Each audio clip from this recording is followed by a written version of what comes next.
college and career ready was was the buzzword, right? They had to be college and career Right. ready. Never mind if they were college and life successful, which we don't really seem to focus on. Hey guys, welcome back to the Kick Some Class Podcast Season 2. And in this episode, I've got a special treat for you. But this show, the Kick Some Class Podcast, is for you, the teacher, educator, and it is designed to help you kick some class at home, in school, and in life. And we're going to cover all those things. In Season 2, I got some really great interviews lined up for you, as well as some great solo episodes coming up. Today, I've got a special guest. He is a speaker, a trainer, an author, and just an all-around good guy. A dad. His name is Carl Hooker, and he'll be joining me in just a second. Awesome. So, Carl Hooker, welcome to the Kick Some Class Podcast. Hey, thanks, Brian. Thanks for having me. Excited to be here.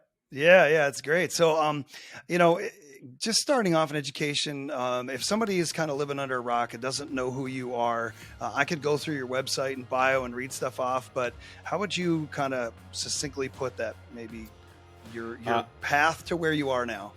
Well, let's run it with numbers. So 24 years in education. So I'm just 1 year behind you. I have written 7 books, mostly about instructional technology. The last one about failure and risk taking. I have 3 daughters. I host 3 podcasts and consult. And I own 2 bars. Little known fact. One in Austin, one in Houston. And I'm in Austin, Texas. I've been here since I was 18 years old, so I consider it my home. Like everybody else that moves here. Yeah. That's awesome. I didn't, the bar thing's intriguing. We might get into that one. A whole nother side. We talk about teacher self-care later. Yeah. Let's talk about that with the bar. Yeah. It's funny because that's, I got into home brewing about 10 years ago and that quickly went from hobby to, I might need a second job if, or find another hobby but it's fun. You got to have something that feeds you. Yep. Right. So absolutely that's pretty awesome. Cool. So, I've got the book here, Ready, Set, Fail, which I love, but aside from, what's obvious in the title, what was it that kind of drove you at this point in your career, 24 years in, to say, hey, we need to talk about this in education? I'll be honest. It was mostly my kids. I mean, I've got an 8th grader, 5th grader, and now 4th grader, all girls, all with the last name Hooker. So yes, jokes aside, pray for them soon. Oh. They'll be married very soon. But I saw a lot with their schools, and I've been in successful schools and I've been in schools that have been rebuilding. But what I've seen over and over again is this desire to really promote kind of compliance and conformity over creativity. And you see it a lot in schools, and some of it has to do with state testing. Some of it has to do with the way we've taught our teachers. And so what the book is about is really how do we break from that and not reinventing everything, because we know that curriculum is going to be there and grades are going to be there. And I don't try to tackle those right away. It's more about how do we just change the tenor of which we ask questions in the classroom, and how do we invite kids to make mistakes and be okay with it by modeling it ourselves as teachers. And so there's little steps in there. There's other barriers that I list in the book about different things of creativity and how do you overcome them. Most of those, honestly, are personal stories of mine that I've also had to overcome to be a creative person. Because let's just face it, there's some days, I don't know if you feel this way, there's some days where the creative juices just aren't there. So you can't make it happen. But for various reasons. So I guess, again, back to the core reason of why I wrote it, I think it's because I feel like there needs to be a shift in schools and where we're going, because I think we need to be raising the next generation of entrepreneurs, not just the next generation of kids that can figure out how to get straight A's, which is nice, but that's not for everybody. No, I'm so glad you said that. It's the journey for me was, I'm 47, my daughter's 4, and it was me too. 47. Is it hypocritical of me to not want to send my daughter through the system that I love? And I mean, and I'm a weirdo. I do all sorts of crazy stuff, always have in the classroom, willing to take risks. But I saw that same thing. It's wait a minute. If you figure out the game and you're good at the game and checking the boxes, you're going to get good grades, but you may not be able to solve a whole lot of problems that aren't scripted by the adult at the front of the room. And so, I love that. And I don't know if you saw this with your kids, that fear of failure. I mean, I'm seeing it now at 4. Oh, it's like, did I do this? Well, I'm like, we do. I hope I didn't.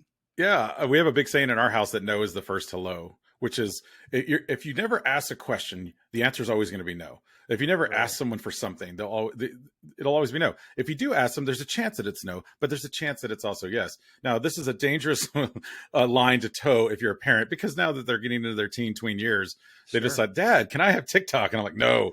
And then they're like, but you said no is the first hello. And I'm like, you're right. So now pitch it to me. Tell me why it's important to you. Tell me what it does for you. How does it enrich your life? Make a case, make a pitch. And I may accept it. And sometimes they pitched at me and I've said, you know what? You can absolutely have that sleepover. Yes, you can actually have 10 friends over because you've offered to buy pizza for all of them with your allowance. That's fine. If you're going to do that, fine. You've pitched it to me. I'll say yes. But it's, you're right. And it starts at about that age of 4, Brian. You get that personality starts to form. I mean, at this age, at 4, 75% of, is it a girl, boy? She's a girl, yeah. Girl, okay. 75% of her personality has now formed, which is, so what you see ain't going to change much from now on, which is good and bad. I mean, I have some hard-headed kids. Please don't let my wife hear that, because I won't hear the end. This is your fault here, buddy. Just hold that in your back pocket and then blame her when it happens. No, that's right. 75% of what we're seeing. It's here. We're there. We're done. Yeah. Oh, that's funny amazing. Too. You talk about that, but just real quickly back on that story you were talking about, the idea of the grades. Another thing that slapped me across the face was when I was doing exit interviews with seniors at the school I worked at, Westlake High School here in Austin, and a couple of them, I got them into kind of in a room, and I said, "Hey, listen, tell me about some of these classes you took this year in the last several years of your life." And a lot of them would point out there's certain teachers that they would take, and it wasn't because they were the most engaging or enriching teacher. They were a lot of the time. But usually it was because the teacher would post the notes to the quiz on Monday that they could rehearse and record and memorize and then take that quiz on Friday. And I said, well, did you learn anything from that? And they said, yeah, we learned how to get an A, which got us to college and went a step further. So like you, I'm kind of in that mode of questioning even higher ed. And it's, heresy for an educator to say, don't go to college. But I'm like, it's not for everybody. Why do we force feed that on our kids? I don't think we need to. Yeah, I just saw two things. This one is a 19-year-old kid who's editing video, and he's pulling in $35 to $40 an hour. Brilliant. I mean, anytime, I don't know where he is, here I am in New York State, taxes are kind of high, but that's still paying adult bills, and he can pick and choose and not be tied down to a career. So I think some of those skill sets are going to come out. And if you're already good at it, I interviewed Josh Feinsilber from GimKit. I mean, here's the kid. Awesome. That kid was a high school project. Yeah. Just blew up. Yeah. And it's funny because I asked him, what'd your parents think about not going to college? And he hesitated. I'm like, yeah, they might watch this. You may not need to answer that, but it was kind of it's the sign of the times, and so I love that. It's good stuff. But why do we feel bad about Yeah. I was say, why do we feel bad about that too? I caught myself doing this with some lifeguards here this summer. Guys like, summer, senior year's over. Where are you going to college? And one of them kind of looked down at the ground and kind of started kicking the ground. I was like, what's the matter? He's like, he goes, that's the first thing that everybody asked me at this point in my life. And I said, you know what? You're right. I shouldn't start with that because it doesn't mean that you're necessarily going to go. But then I said, but here's the thing. It's setting you up for the future of when you're going to get married and when you're going to have kids, when you're going to have the job. I mean, it's part of the cycle of the social experiment that is living in this country. But so for him, that I took that deer and I said, you know what, you're right. I'm going to stop asking seniors like that first question. I'm going to instead ask them more about like reflect on your K-12 experience. What's your summer going to look like? I mean, what's your plans? What do you want to do next? Instead of immediately assuming college is next.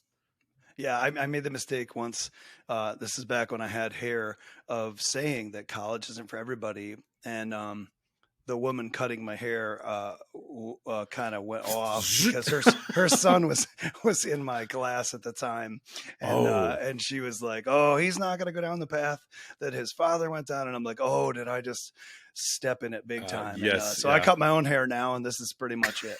So easier to maintain. Occasionally fire up the goatee, and that's about it. So but it's funny that there was, you got to that question before I got a chance to ask it, which was how much of your own parental thing came up and thought, whoa, what's good for my kids if it's got to be good enough for everybody else's kids, kind of thing. So it's a little bit, I feel that same thing, like, oh, how did I get here so late in my career? But at least I'm here now, and that's where we're moving. I'm with you. I mean, I made a lot of the same mistakes as a teacher too. And I think even as an administrator early in my career, college and career ready was was the buzzword, right? They had to be college and career Right. ready. Never mind if they were college and life successful, which we don't really seem to focus on. We just focus on Right. getting them ready for that next step. I think we should be thinking more long game, which is why I started, again, more of the background of why I wrote this book, and then thinking about Yeah. my own kids too. I mean, life success doesn't necessarily mean a 4-year degree for everybody. Right. Yep. And for some people, if that's the course you pick, great, but Yeah. yeah, that's it. Options. I think we should be championing all of those. So that's good stuff. And so just getting back to this idea of failure, because I think it's we can only teach what we're leading, what we're modeling ourselves. And I know that's a little bit what we talk about in the book, but do you see resistance to that as you travel around and you train, that there's a resistance to failure, even in the mindset and culture of teachers? And so how are they going to be able to foster and model that if they're not, maybe I'm answering my own question, but I'm just curious if you could, how often you see that. Right. I think the culture is a big thing. And when I don't, one thing I don't, well, I kind of address it in part of the book too, but I talk about all these ways to overcome these fears or these ways to become more creative. But some of the things I don't really address head on is like time and money are always things that always hinder our creative element. I mean, Yeah. when are we more creative? When are we not? What kind of time pressure, or as I call it, time famine, are we under at this moment in education? But also the culture. How do you overcome a culture? Maybe it's a grade level team that doesn't want you to step out of line too much. Maybe it's a principal that's like, you know what, stay in your lane. Right. I've dealt with those bosses. I don't know if you have, but I've had Mhm. those bosses that are like, yeah, there was a year that our superintendent, there was a hashtag called Calm It Down, Carl, because I would get really excited about stuff.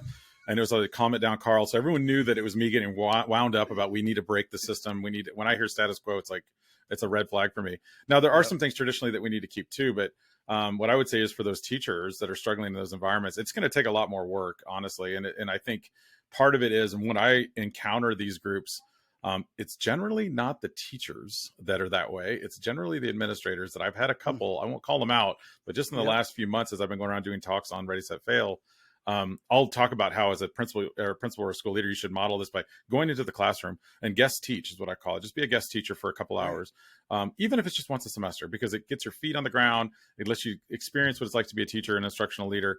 And I think every administrator should do this at least once. And when I do it, usually the crowd reacts with a cheer.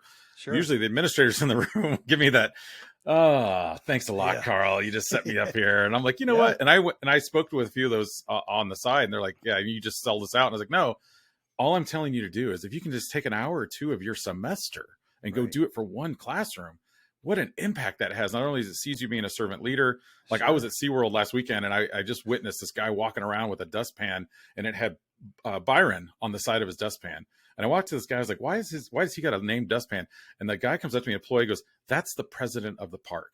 Wow. The SeaWorld park president is walking around with a dustpan cleaning up trash for two reasons. One is to show that he's one of the people, but also his ears are now on the ground and he can hear everything that's going right or wrong with that park, because people just dismiss him. They see some old guy picking up trash. I'm like, what a brilliant, I mean, I was floored by that. Like when I saw it last week, and like, that's an example, at least go out into the classrooms and do that. So yeah, it does sometimes. Culture is a hard thing to overcome. And I address it in the book in one of the chapters about the work you have to go through to get something different out there. And it's just a lot more work than a person that maybe has a lot more open or accepting culture. Right. Or they've got all these other immovable blocks that they feel like they have to, I got to cover this. I've got to make sure I get this in. I've got so many grades, and so it's like, that thing, instead of being the priority, kind of gets bumped down or pushed to the side, or like, so I'm out on grant now and I get to float around K-12 and do STEM coaching and instructional technology stuff. So they call it the grandpa job. I got all the fun and no responsibility. Exactly. Like, you're not evaluating anybody. I call it the Tom Hanks from Big Job, where it's like, they give me all these toys, I play with them, and then I tell them what I think. Yeah. Yep. My direct supervisor came by, and right at the exact moment I was crashing a drone in a classroom.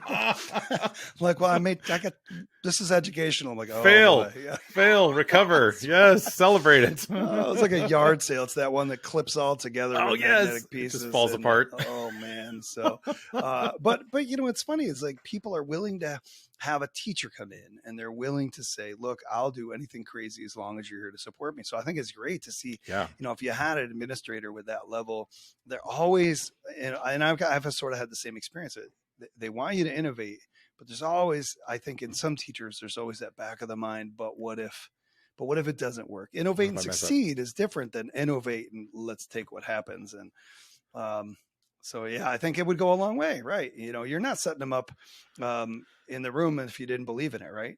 Right. And I think failure, if you don't learn from failure, then it truly is a waste of time. But I think sometimes that's the assumption people make, is that if they fail, they mess up, they just wasted all their time. But if you learn from that failure, I would argue if you get a data point from it or some sort of, now I know how to do this better, then it's not a failure at all. One of the best examples of this, I had a principal once at a middle school who she basically told all the staff, she's like, take that one lesson, that dream, your love lesson that you love to do all the time, try to do something different, move it up the ladder a little bit, make it a little more tech infused, whatever it is.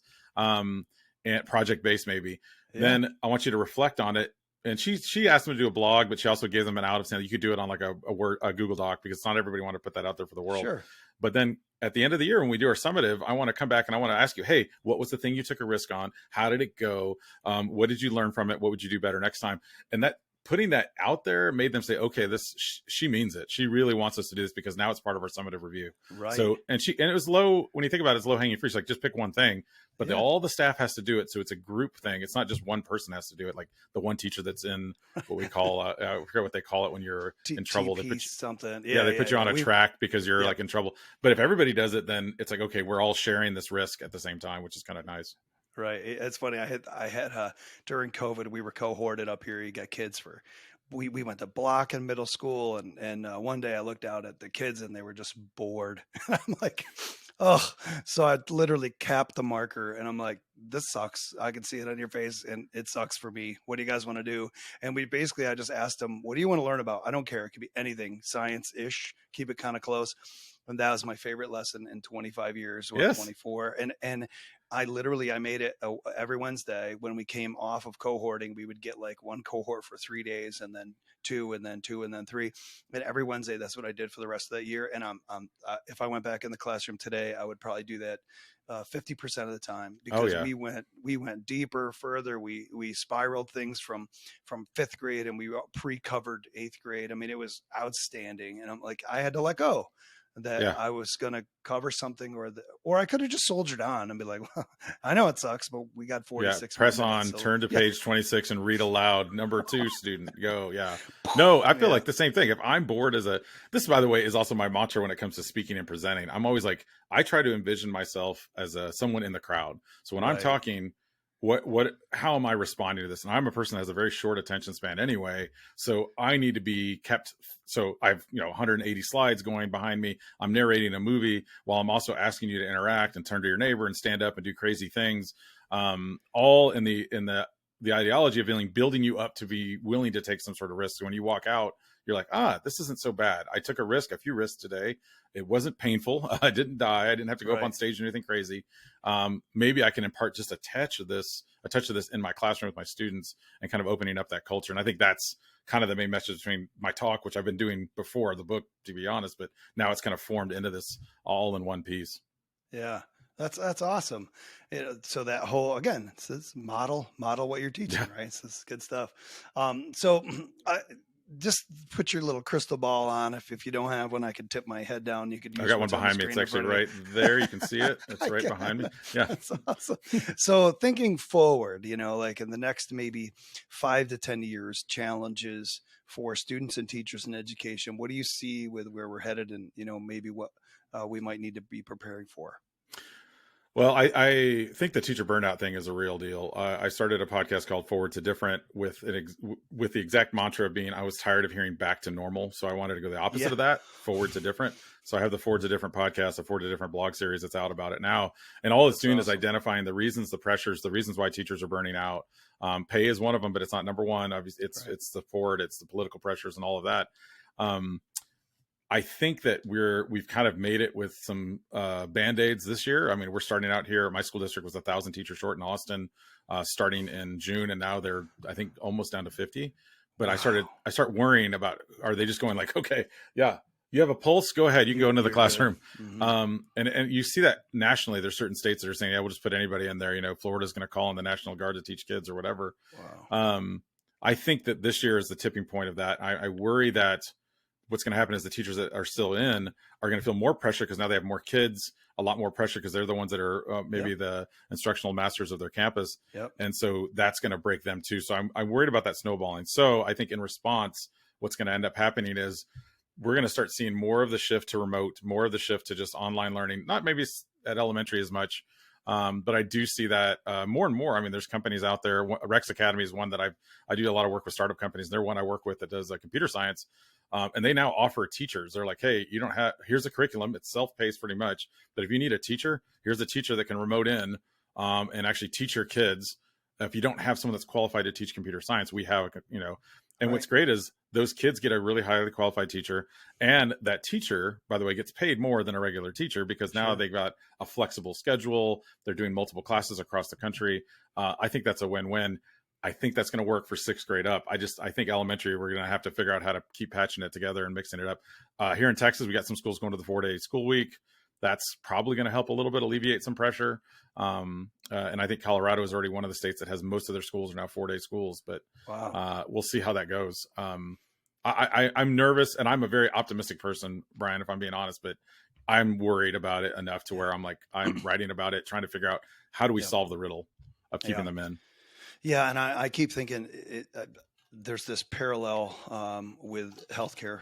And it's really similar that the ones who stayed, and believe me, I'm not vilifying anybody who took the last 2 years and said, that's it, I'm not teaching this environment anymore. Whatever you have to do, you're more important than teaching, even though it's a part of your identity. It's not the whole thing. But so this idea of, with the people who stay now do get a little bit more of a load. And so there's definitely some fallout, and maybe it's almost, it's a negative snowball effect that's just going to keep rolling if we don't do something about it. And, I'm interested in some of the private sector type pop-ups with micro schools. And, I just talked to the guys from A.School the other day, and I'm fascinated with the freedom from a parent's side to choose for my daughter in 7-8 years when I think she could handle that, but the other side is what happens to this beautiful building we have that, center of a community. Yeah. I mean, it's where we all go.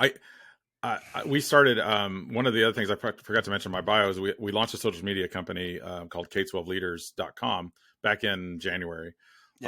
With the premise being, we started seeing this burnout coming, and we're like, how do we build a community that supports teachers, supports educators, but doesn't steal data? I mean, it's 4 of us basically running this thing. There's no fancy technology or AI involved. But as a side part of that, we actually started a group called EduGigging, with basically like a gig economy, but only for educators. So how do we keep educators in education? The great ones, we want to keep them in those schools, but maybe we supplement them with a little, like, hey, we need you to write a 500-word review on a product, or we need you to, we want you to post some social media tweets about something. If you can do it. Now, a lot of times there's conflict of interest and things like that. Sure. So figuring out how to get side work for educators is what we're building the community to be now. It's fairly new. We've only got about 700 members in there right now, but the app launched a couple of months ago. I think that'll make it go faster. Once you have a mobile app, everybody loves that. But the idea again is keeping those great teachers in there. And if it's money is the problem, we don't want that to be the problem. How can we incentivize you, give you more bang for your buck, so you're not having to go work 3 jobs, multiple hours? You could do this from the seat of your desk. You can take a day off on a Saturday and work on it. So I don't know that that's going to address the problem either. That maybe is more of a Band-Aid as well, but at least I feel like it's at least dipping our toe into fixing some of it somehow. Right. And I think it's going to be that, like, there's a multitude of solutions that are going to have to come together for each unique situation. Like, there are people, I would say, that you could double their salary and they still are like, I'm sorry, but my health, my family, my whatever is not worth money. And then there's others that are like, oh, cool, well, now I can quit, waiting tables, or I can quit this. And that would make a difference, for maybe those that are a little younger than I am, have a little bit more energy in the tank, So it's really interesting. I'm definitely going to look into that. It's one of those things that I think we don't realize the skills that we build as educators that are directly related to our job, but we had to learn them on the job, and they're applicable in other places. Oh yeah. And so finding another way, I've got several friends that went into copywriting and one that's doing content creation for the car sales industry, which is just fascinating to me. What's out there if you are willing, hey, little plug. If you're willing to fail, you know, take a risk. I should be getting some. No, I'm kidding. There we go. Kickbacks. See, put that in the educating community. We'll get you. We'll get you on the 10% kickback plan. No, I think you're right. It was funny. I heard Simon Sinek. You know, I have a love-hate relationship with him. I love a lot of his work with the Y and all that. But there's some things I don't agree with. Anyway, one thing I heard him say the other day is he was interviewing this barista at a Four Seasons, and he said, "Hey, you just seem like you're really excited. I don't know if you saw this or not." And I've heard the story. Yeah. Yeah. And he's like, "Oh, you know, I love my job." And he's like, "Oh yeah, why do you love your job?" And he goes into all the reasons. Well, because every manager that walks by comes by and says like, "How are you doing? Can I support you? You need a break?" Right. And then he goes and works at another one, I guess, across town, a different, not a Four Seasons, but a different hotel. And he hates it. And he said it's because, and it's not the pay, it's not the job, it's just the management and the culture. And that tells you so much about what culture has to do with it. I've had team members of my team that stuck around that are far too talented to be instructional coaches just on a campus. But when I left, they ended up becoming directors at other school districts. But I felt like in some ways, like I felt bad. I was like, I'm holding you back. Like, no, we just love working here. Like, we just want to stay. And, you know, I was like, you could do so much more. And like, no, we love it. And I was like, okay, that's a compliment to me, but also, you know, part of it is how you build that culture and really recognize their talents. I think is a big part of it too. Right. And I like that acknowledgement. I forget. I'm always listening to, you know, several books at a time, but that piece of that human beings is the one thing we don't get that we probably desperately crave in all avenues of life is acknowledging not what you did, but who you are. And to see that is powerful. I love that, you know, and it's interesting that like, who knows, maybe that being ready for those other positions was a fact of staying and being loyal. And then they realized, hey, if I can't replace it, I might as well go create it somewhere else. And I think that's a really awesome thing to do too. So, well, I guess one of my last couple questions here, just if you have is there like a life quote? Just, you know, it's maybe I don't know if it's email signatures or cheesy. I don't care. I'm still overusing them. But it's not a Kramer quote from Seinfeld. No. I guess my life quote is students. I wrote this in the book too, but it's students won't take risks unless teachers take risks. And then I flip it on its head and I say, teachers won't take risks unless leaders take risks. Yeah. And so again, pushing that out there and saying, hey, it's one thing for you to say it. You got to go out and do it. Good stuff. Good stuff. So if somebody wants to connect, you know, look out for the book or connect with you more online, in person, wherever you might happen to be, how can they do that? Well, you can look at me on Twitter at Mr. Hooker. Don't follow Hooker. That's a different person. That's an account that'll get you kicked out of work. Be careful with that name. I'm also, I have a website, carlhooker.com, a blog, hookedoninnovation.com. You can see all my podcasts on there. And now K12leaders.com, which is our social media platform. Again, I'm just at Carl because I got to start. I got to be one of the starting people. It's really cool to be a part of a social media company as it launches, because like LinkedIn had 400 and something members their first year, and we're keeping ahead of them. That's our goal. Yeah. So it's been kind of fun to be a part of that community as it grows. It's not your typical social media platform. So yeah, any of those spots. But yeah, if you can find a platform that has social something on it, even on TikTok, yes, at Hooker Tech. It's pretty embarrassing, but I'll admit that I've done some crazy videos and dances already, just to make my kids happy. Got to learn it. I got to walk the walk if I'm going to tell them they can do it. Yeah. It's funny. When you mentioned it earlier, I had a couple of friends pushing me. They're like, you know, the growth, you got to go TikTok. And I don't know if I should bleep this out, but I'm like, it just seems like numbnuts and sluts on there. And I don't want anything to do with that. And so, but then as I got on there, I'm like, no, it's who you follow. I'm like, okay, cool. I guess because I would turn on the app and I'd be like, what is happening? I can't stop this. You know, I wanted to just throw my phone, you know? Yeah. And then I'm like, so I kicked off about 6 weeks ago and shared life development, personal growth type stuff. I saw that. I saw that's good. Get your little label across get your little marker there. I saw how you did that. That's pretty good. I am taking notes from you, sir. So I appreciate and acknowledge you and the work you're doing. Well, I appreciate it. Thanks. And again, thanks for coming on. I really, really hope and wish you the best with all those ventures. And I'm sure we'll probably connect in the future. Absolutely. Thank you so much for having me, Brian, and keep doing the great work you're doing. All right. Take care. I love it.